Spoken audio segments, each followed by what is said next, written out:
Hello, it's Monday. I'm super excited. There's a little bit of a dance party happening before we got on live.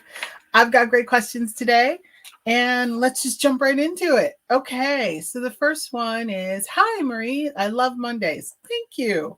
I have two questions. What makes a good manager, and what tips do you have on being a good manager? Ben, I love these two questions, but there's another question I want to combine with this, which is Dave's question, which is, how do we help people innovate? All right, so here's why I'm combining these two questions. Because part of what makes a good manager also allows people to innovate. A lot of times companies will say, we want people to think outside of the box. We want them to be innovative. But the moment they make a mistake, the moment something goes wrong, they immediately create a sense of fear within the organization. So, how do we combat that? Well, I'm going to tell you about two of my best bosses ever. I was really lucky that my first boss out of uni was a man named Doug McNutt. And Doug had this great way of, whenever you came to him with something, he would ask you, what would you do in that situation? How would you resolve it? So, yes, it's frustrating because you're going and you're saying, hey, I have a question. But at the same time, he wanted you to think about it critically. He wanted you to think about what would you do. And then he would give you the room to do it. And if you screwed up, it was a safe space that you could say, I screwed up. And let me tell you, probably once a day, I would say I screwed up. So, very accustomed to saying that. And he wouldn't make you be fearful that you would lose your job. He'd say, okay, so how are you going to fix it? What are the steps you're going to take to fix it?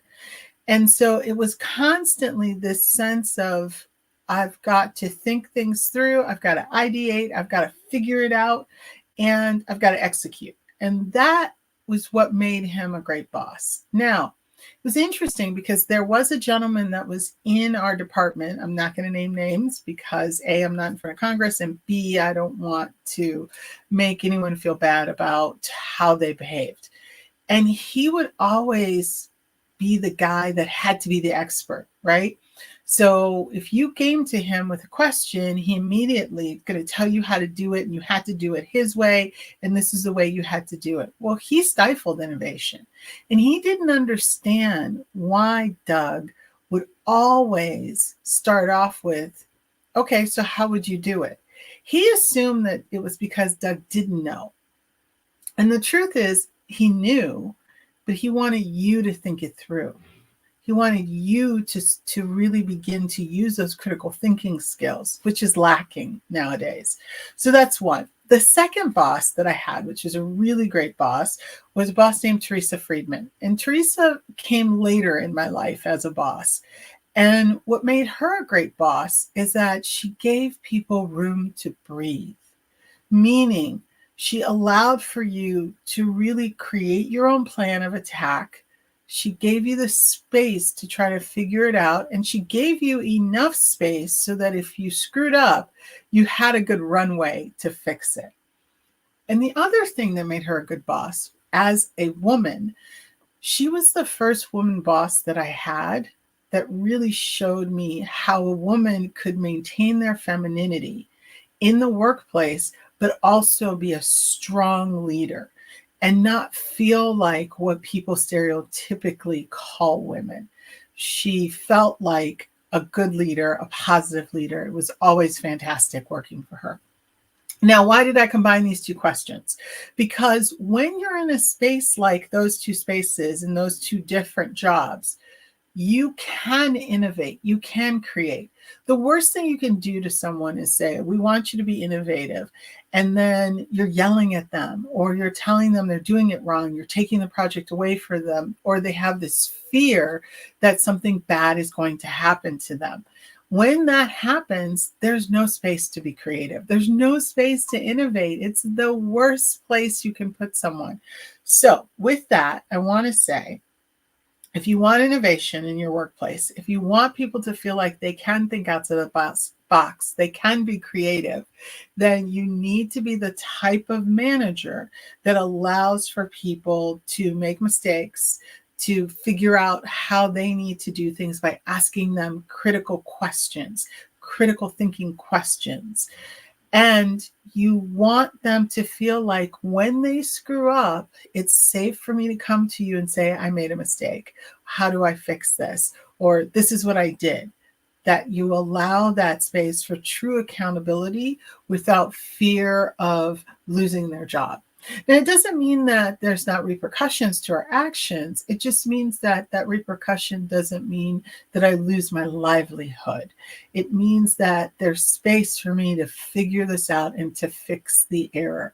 And that's where innovation really lies. So, Dave and Ben, I hope that answers the 3 questions that you had, because I think those are really great questions.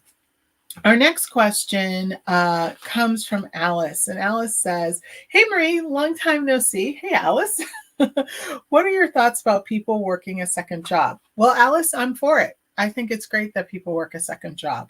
One, it gives them financial freedom, and it gives them a sense of, on the weekend, I can do the work, whatever different work that might be creative. I think there's this craziness that people have to say, well, you work for me, therefore you can't work for anybody else. Really? Why?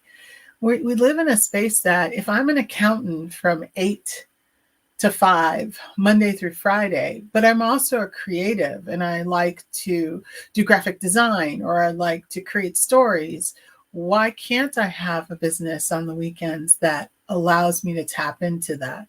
And here's the big takeaway from that. If you don't limit your employees to what they can do at their free time, you're actually creating a space for them to really bring their best selves to work because they've had an outlet where they're making money doing something that they love. Not to say that they don't love being an accountant, but they also, people are multifaceted. So there's this creative space that I can be in that allows me to bring that creativity to work. And so now I'm super excited about the work that I'm doing.